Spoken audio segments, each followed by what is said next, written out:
In this episode, we're following the journey of one first home buyer who has conquered the mountain in the very competitive Perth market. We're going to hear about the lessons she learned, whether her assumptions were right or wrong, and the mistakes she made along the way, and those that were avoided. Ultimately, how did they seal the deal?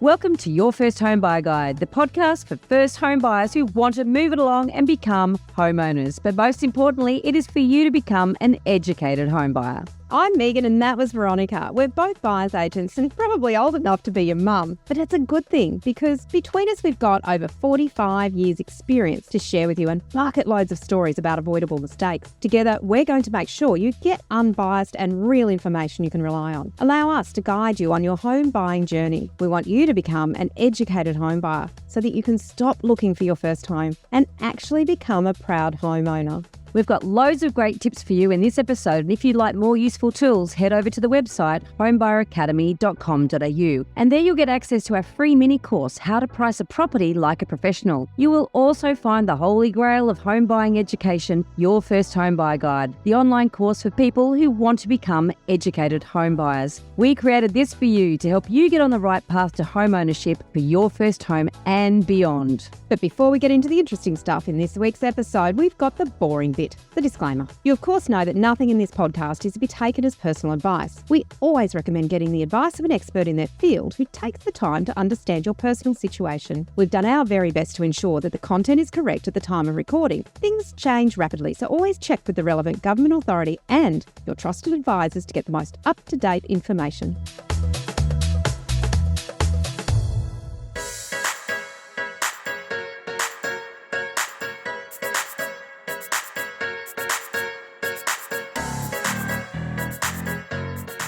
Dayna is a Home Buyer Academy graduate, and this is our graduation ceremony, if you want to call it that. We're so excited to be sharing her story today. So thank you so much for coming along, Dayna.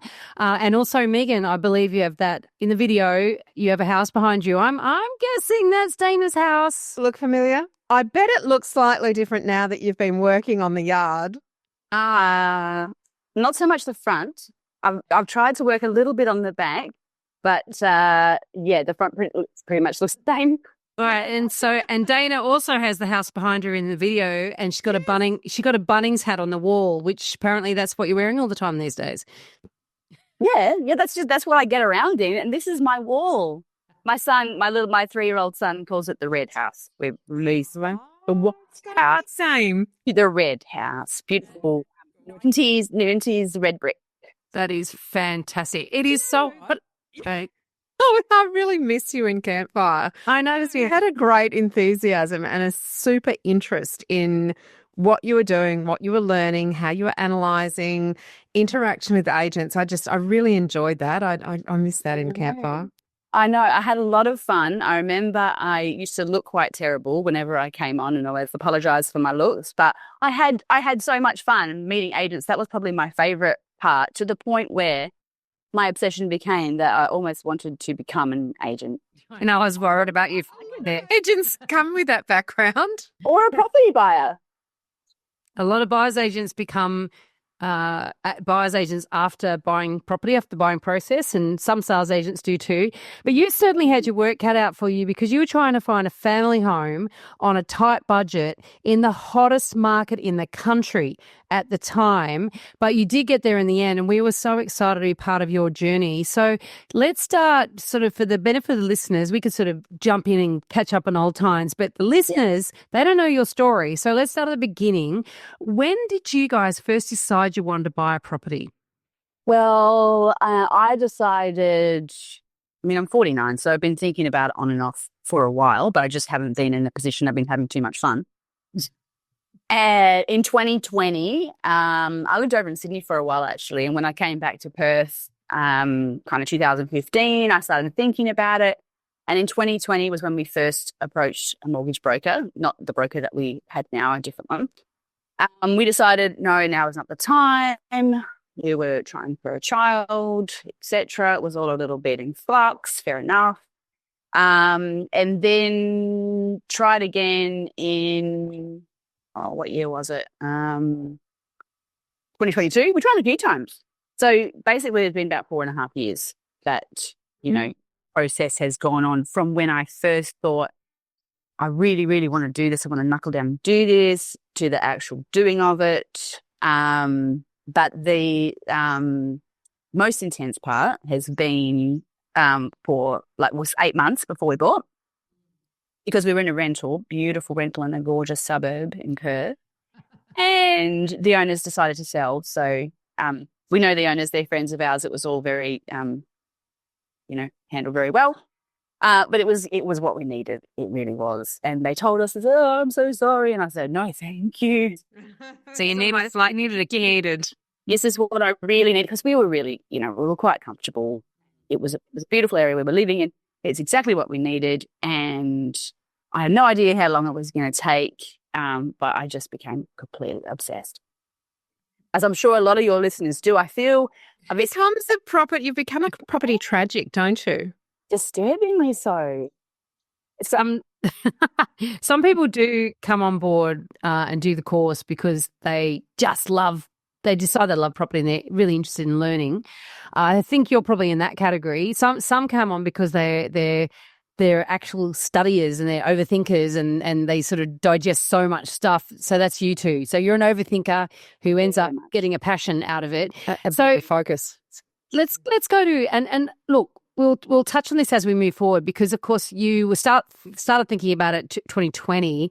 That was COVID times, and we all cast our minds back.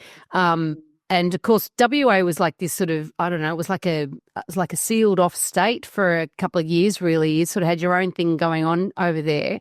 But prices really didn't start kicking off until maybe 2021. So all of a sudden, you're thinking you've come off the back of a very stable 10 years of nothing to, market's starting to move. So you're dealing with prices rising as I guess you're saving your deposit. So did you already have your deposit saved, or did you have to then set a savings goal and really knuckle down? We were very lucky in that we did have a deposit through inheritance. So, but we had to try not to spend that. So, and we did very well at not spending it, because we don't do a lot. That worked out well for us, because we were able to hold on to it, and keep that and put it in a high interest savings account, and then, use that interest to sort of build and build and build. So yeah, extremely lucky to be in that position. How long did that take? So you've got the inheritance, and you go, okay, is that enough of a deposit, or did you need to add to it with extra savings? It was enough. I had this decent amount of money sitting in the bank, and that was always my emergency money. And of course, I knew, first lesson learned, you're going to have your stamp duty. You're going to have all this extra money put aside. So take that out of the running. It was still quite tricky, even though we had that money. Fantastic, so lucky. Not many people in that position. The earnings meant couldn't really borrow very much. So, understand that we're going in at a low price point, just as the prices are just going out of control. I had Excel documents on the go very, very early on with my comparables. Yeah. And I don't even want to look at those documents from back in 2020, because, man, if we had bought back then, well, that would have been nice. But we didn't. But yeah, everything, even when I started looking in December 2023, and at that point, even back then, things were going, sort of 20, 30K over asking. Then it was 50K over, then it was 70 and 80. And that's kind of where it was as we were starting to make offers in 2024. You don't have a, 50 grand over asking, just don't even bother going to the inspection. Yeah, incredible, isn't it? So when did you first decide to start learning about how to buy a property? Because, there's a little bit of a misconception out there. Everybody does it. Just go out, choose one that you like, offer the money and move in a couple of weeks later. Yeah, that I don't understand. That I don't, as I learnt more and more, I thought, I don't understand how people are going out every day and buying houses with just no knowledge. There's just so much to know. And yes, it's very interesting. But I suppose a lot of people just leave it to their brokers. They say, maybe they're very time poor, and they say, hey, or of course, if you've got the money, buyer's agent, Mm. makes a lot of sense. Yeah. But if you don't have the money for that, which, at our price point, obviously we didn't, would have been nice. So what led you, how did you find us? Because, it's always interesting to know the pathway that somebody starts. Okay, I know I need to learn how to do this. Where do I start? What do I start gathering in my little nest of knowledge nest? I think I just jumped onto Spotify and said, Yeah. podcasts, home buying, please help me. And then you guys just popped on up. And I listened to every episode for a really long time. In the car, I do a 40-minute drive to and from work. Oh, that's a perfect time. It was actually a perfect episode, like just one episode. Mm. Yep. True a day. Two a day. That's 10 a week. And a lot of them I would listen to. Especially when you had, talking about all the podcasts and then, of course, the course as well. But the episodes where you had people on who tell their story, that I listened to them over and over. They were the most helpful to me. Really? Well, thank you for that's adding your story. That's why I'm here, even though I'm really, really nervous. Doing great. You're doing good. And I think that there are so many people out there who, similar to you, gain great benefit from hearing other people's stories, because everybody's story is different. How you came to decide that you wanted to buy a property, how you arrived at having enough of a deposit, all of these things are different for every person. So I think it's really, really valuable, and very grateful that you've chosen to share that with everybody. Tell us about the search process itself. Did you find that you had to change locations as you learnt more and the market was changing? Yes, we did. I had the suburb that we were living in is quite an affluent area, and of course, even though I would have loved to have stayed there, I knew that was not going to happen. So there were some. We do have a 14-year-old, and he's at high school, so we were a little bit limited by that, needing to stay in the general surroundings. So I was, of course, focusing on suburbs that surround the area that we were in, that were at a lower price point. And I had kind of a set of maybe 5 or 6 suburbs that I thought these could do. I could live here. And then I had a second tier that was, if we really need to. And, I mean, we ended up in the second tier, but happy. And as it turns out, a little bit of luck, we happened to be in this particular suburb. It turns out that we bought in a nice pocket. It's lovely. You can't see it from the picture, but there's bushland across the road. Yes, it's natural, like a reserve, which is great. And yeah, I did spend some time here in this particular suburb that we ended up in, of course, as part of your course. Go in there, get on the ground, go to the shopping centre. Look for PLUs. All of that, yes. I have forgotten some of the lingo, but I'm sure it'll come back to me. People like us, if anyone hasn't. And even on the day that we came to inspect this place, I still wasn't sure about the suburb.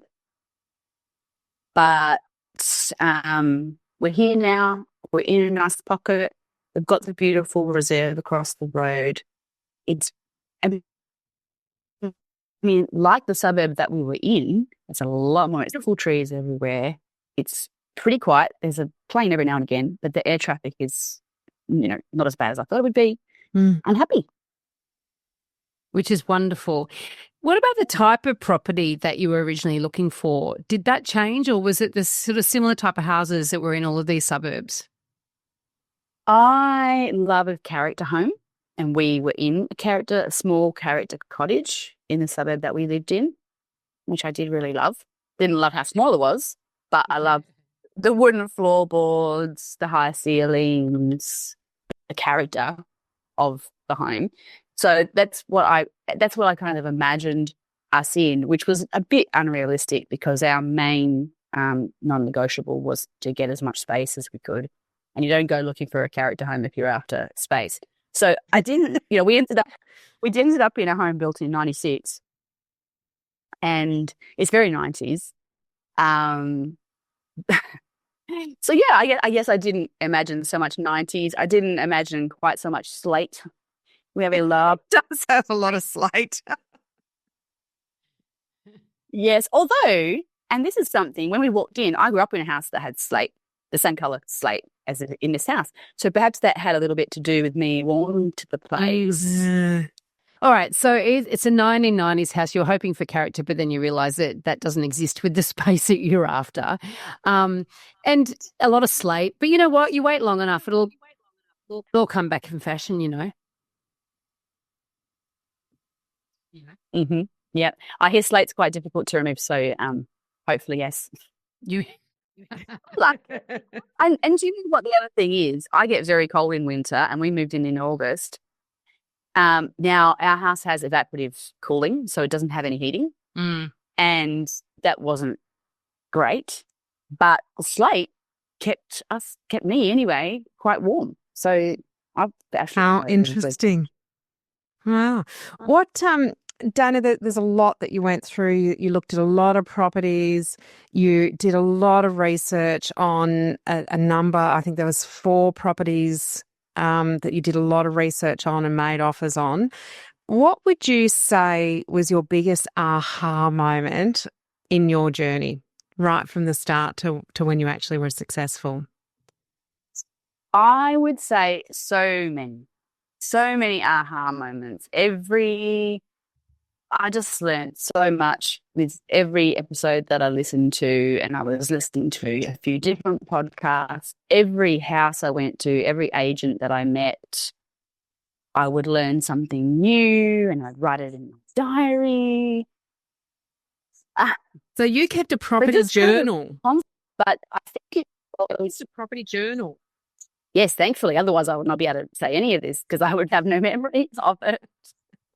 It's funny actually because it was so intense. So I said to Veronica, it was such an intense experience. And then when we bought yesterday morning, I was trying to remember the first place we put an offer in. I could not picture it, couldn't remember it at all. And then last night I sat down and had a look at my diary, and it is comprehensive. It's so impressive. To the point where I'm a bit concerned about myself. Well, some people journal about their feelings. You journaled about your property journey. That's okay. Maybe there's a memoir in there somewhere. Yes, but aha moments, I think it was maybe the third. We actually put offers on 5 properties, and it could have been the 4th property, I think it was.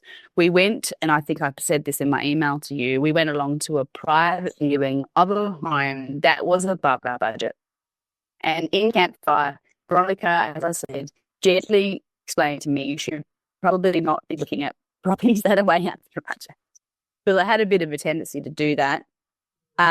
Anyway, we went along to this private viewing, which I've not been to a private viewing. And viewings in Perth at our price point last year were insane.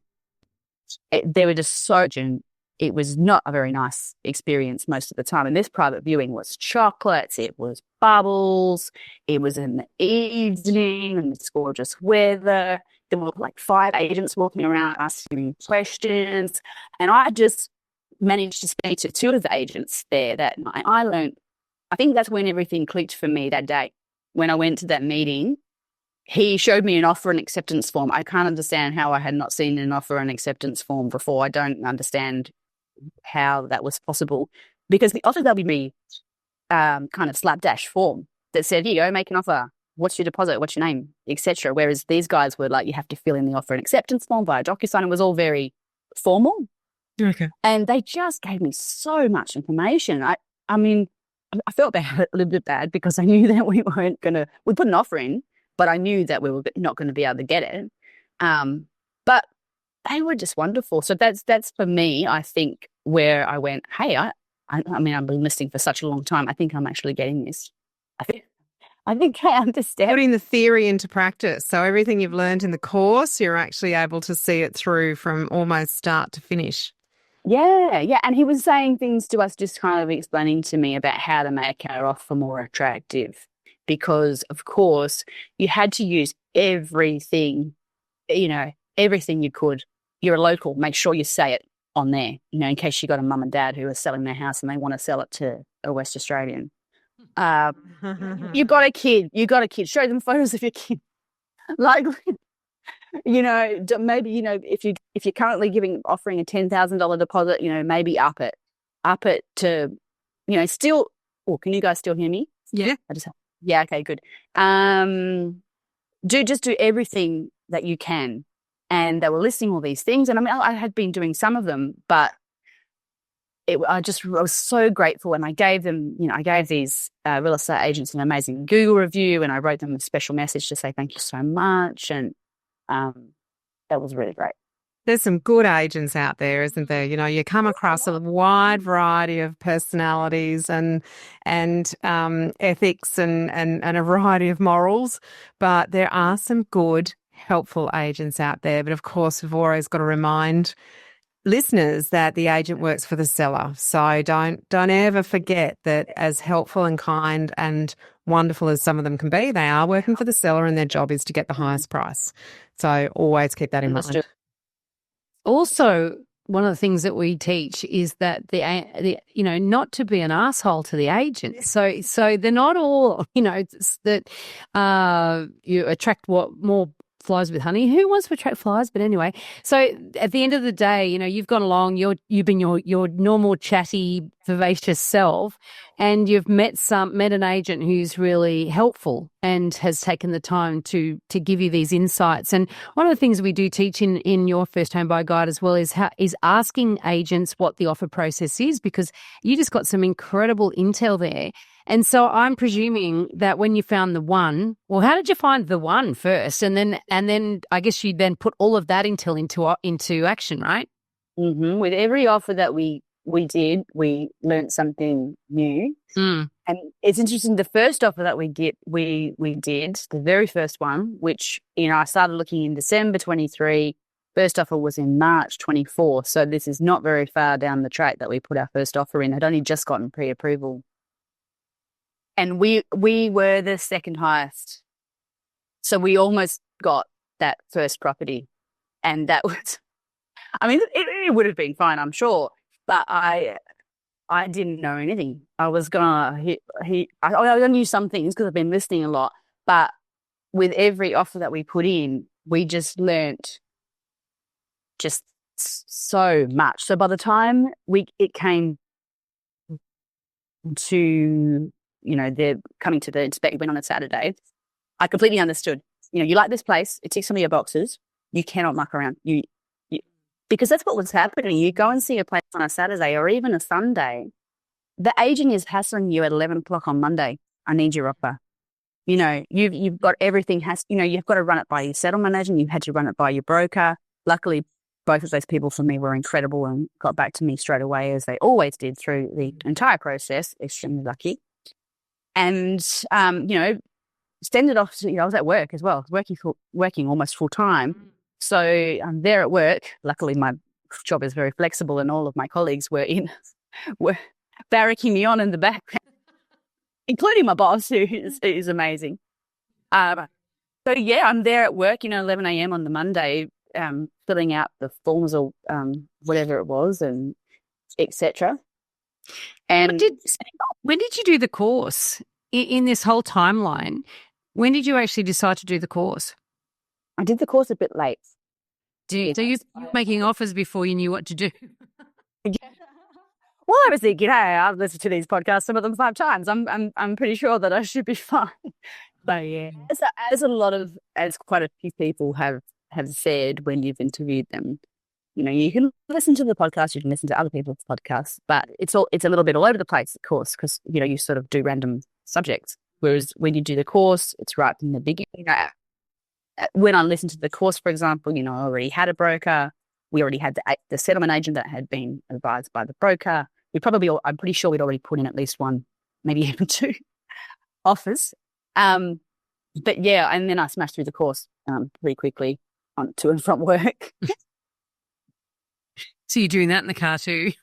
Oh, yeah. No, you know what? I think I listened to your podcast so many times, but I just needed more. So I just bought the course so I could keep hearing your voice. That's classic. Weird. When just let the listeners know, when Dayna came on before we started recording, she said, "Hi, mums." I said, "Are we still sitting on your shoulder talking to you?" We do talk about that, We're not quite old enough to be your mum, though, Dayna. No. No, not so much. No. No. Maybe cousins. We can be your property mums.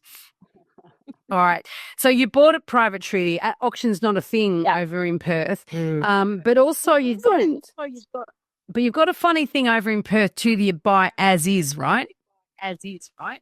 I've got that down to talk about because we discussed that at campfire. Yeah, we did. And this is the thing, because in every state you've got a different level of vendor disclosure, and certainly buyers in Perth are a lot more, or WA in total, are a lot more exposed than in other states to be making decisions with very little information.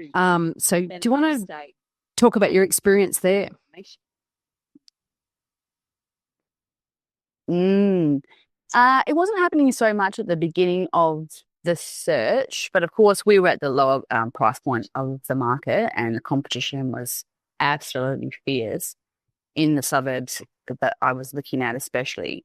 And a couple months into it, I started seeing pop up as is, and I thought, what does that mean? I have a real estate agent and friend, which again, that was very lucky to have a friend who kind of knew what was going on.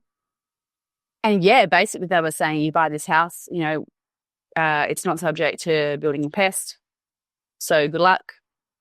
And there was a lot of homes that were selling like that, which I'm not sure how ethical that is. I guess they can do what they like. But there were a lot of overseas investors buying some cash. Yeah. And Sight unseen, some of them. They didn't see them at all. And 50 to 80 about it. I mean, I suppose if you are a tradie and you've got some skills in that area, if there are issues, I don't know, with the roof structure or something major, you can call on the mate to fix it fairly cheaply, then okay, maybe. But we're not in that camp. So, and I mean, of course, it did before, and everybody was saying, don't even go there. We went to a couple of inspections of places that were as is. And I think even on one of them, I remember saying to the agent that was there, I know this is as is, but is there any chance I can kind of, get an inspector in here to have a look at it before I put the offer in? And she said, absolutely not. Because, you see it on Saturday, it's gone on the day. And this is what we're now, but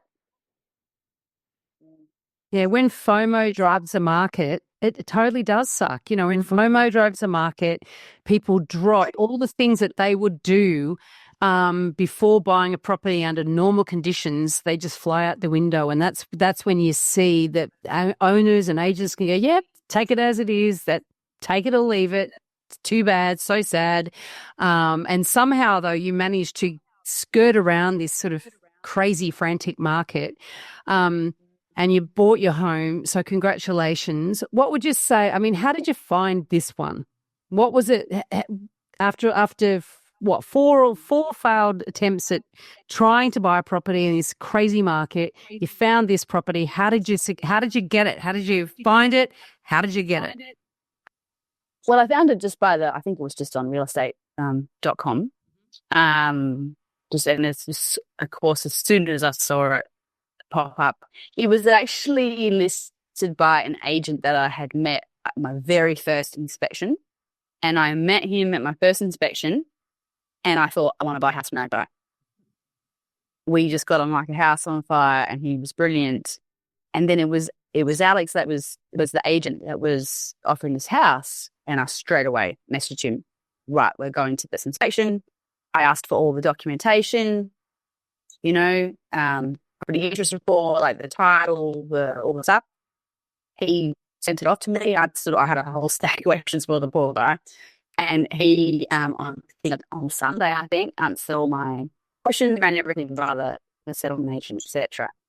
So that is how we found this place. Now, we were looking at Long High Point initially, and it was very low.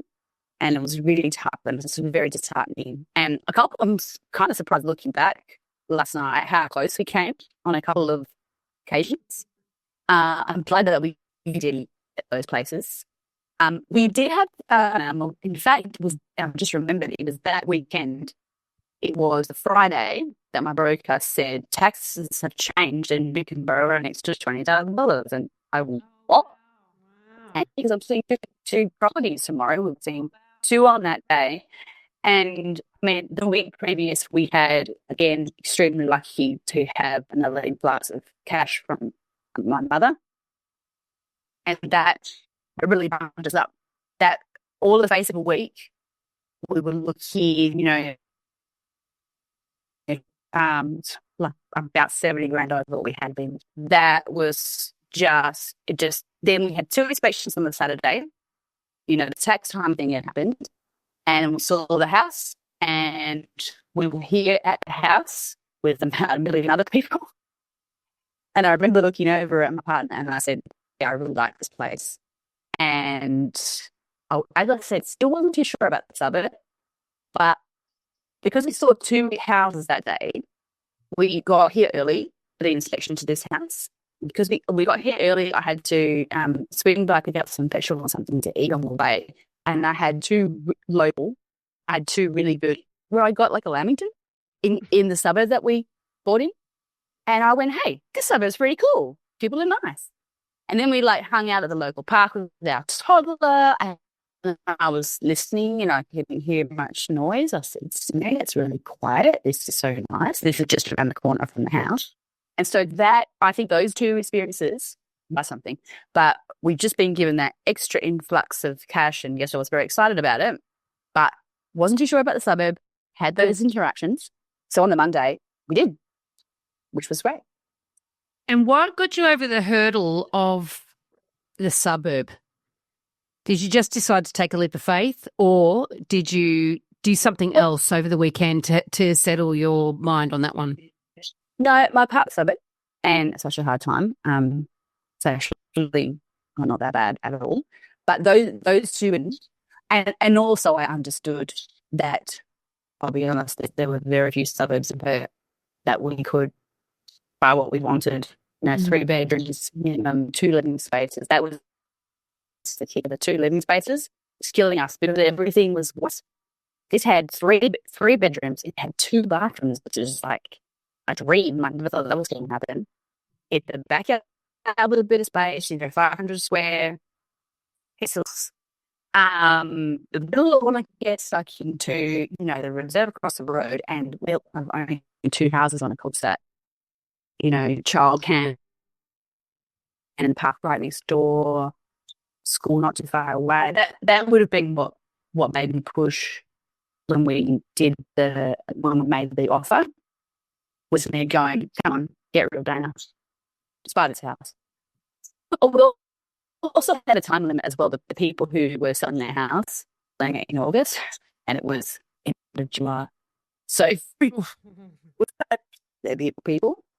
But we didn't want to inconvenience them, and so this house came along. It was ticking. What happened when we went to the inspection, and so we just went gold on the Monday.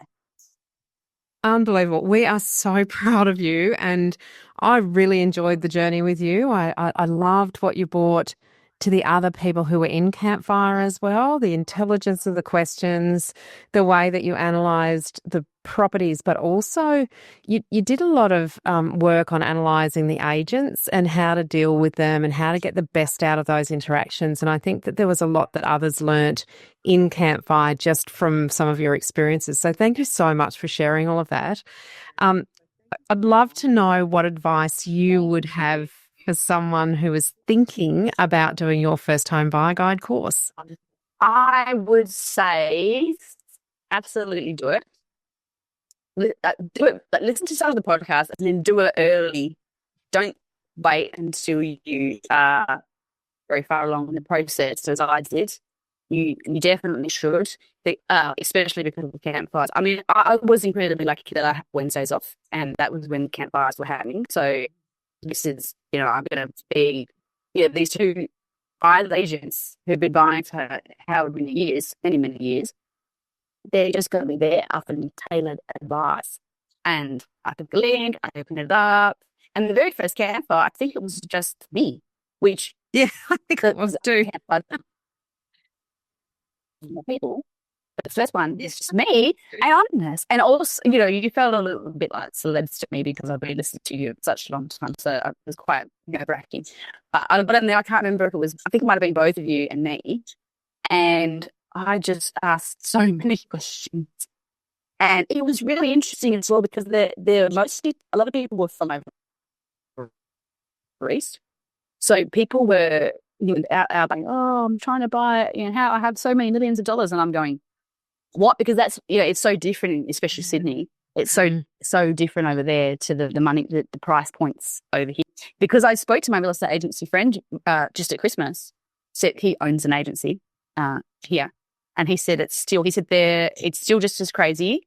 But he said there's a lot more listings though.